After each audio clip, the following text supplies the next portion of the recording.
Hello everyone, स्व अध्ययन पर स्वागत है। आज हम कक्षा 7वीं बाल महाभारत कथा द्रौपदी स्वयंवर पाठ के प्रश्नोत्तर अध्ययन करेंगे। प्रश्न 1, द्रौपदी कौन थी? उत्तर, द्रौपदी पांचाल नरेश की कन्या थी। प्रश्न 2, द्रौपदी कहाँ की राजकुमारी थी? उत्तर, द्रौपदी पांचाल देश की राजकुमारी थी। प्रश्न 3, द्रौपदी के स्वयंवर के लिए राजा द्रुपद की क्या शर्त थी?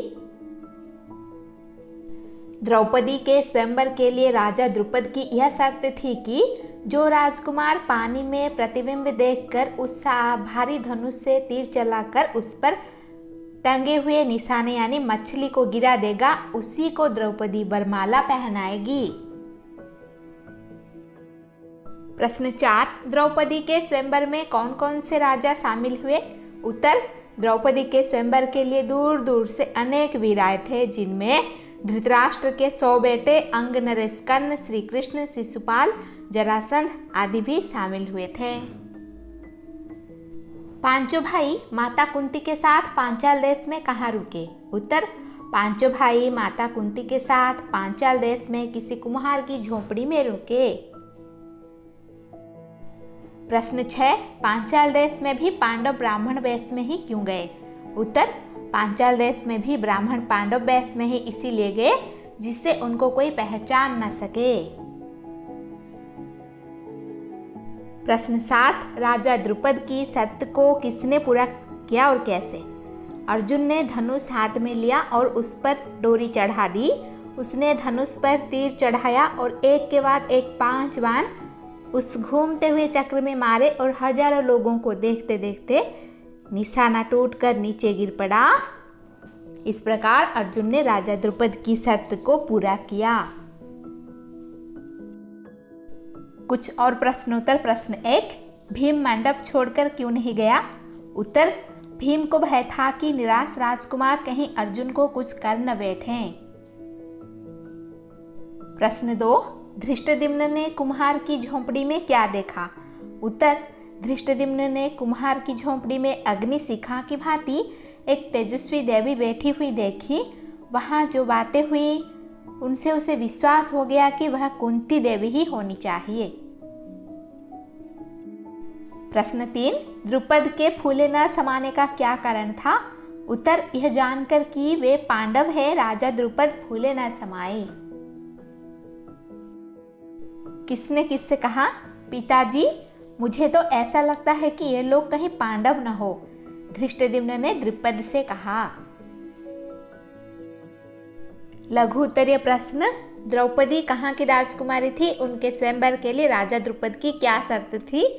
द्रौपदी पांचाल देश की राजकुमारी थी।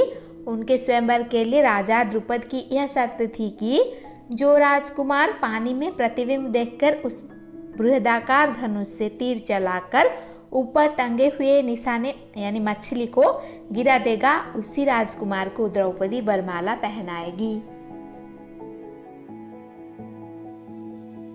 स्वयंवर में कौन कौन से राजकुमार शामिल हुए थे?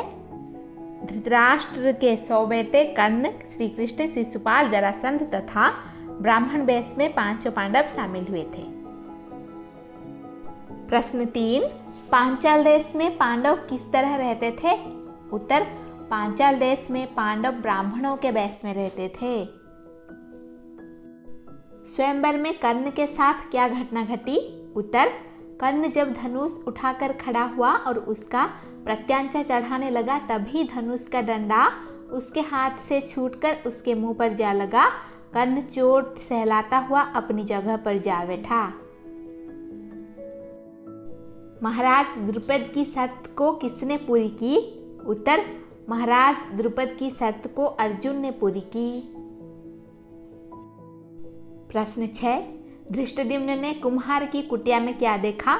उत्तर, धृष्टद्युम्न ने कुम्हार की कुटिया में 5 पांडवों को तथा अग्नि शिखा की भांति एक तेजस्वी देवी अर्थात कुंती को देखा। पांडवों का विवाह द्रौपदी से कैसे हुआ? माता कुंती की आज्ञा और सबकी सम्मति से द्रौपदी का विवाह पांचों पांडवों से हुआ।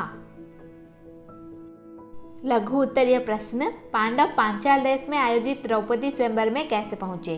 उत्तर, जिस समय पांडव एकचक्र नगरी में रह रहे थे उसी समय पांचाल नरेश की कन्या द्रौपदी के स्वयंवर का आयोजन किया जा रहा था। उस स्वयंवर में एकचक्र नगरी से ब्राह्मणों का झुंड जा रहा था। उसी झुंड में पांडव भी ब्राह्मण वेश में शामिल होकर पांचाल पहुंच गए और उसी वेश में एक कुम्हार की कुटिया में रहने लगे। द्रौपदी स्वयंवर की क्या शर्त थी?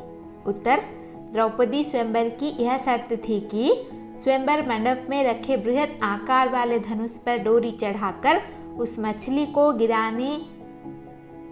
गिराएगा जो काफी ऊंचाई पर टंगी थी। उसके नीचे एक चमकदार यंत्र घूम रहा था। जो राजकुमार पानी में मछली का प्रतिबिंब देखकर उस भारी धनुष से ऊपर टंगी मछली को गिरा देगा, उसी के साथ द्रौपदी का विवाह होगा। धन्यवाद। ऐसे ही वीडियोस देखने के लिए चैनल को सब्सक्राइब कीजिए और नोटिफिकेशन पाने के लिए बेल आइकन को दबा दीजिए।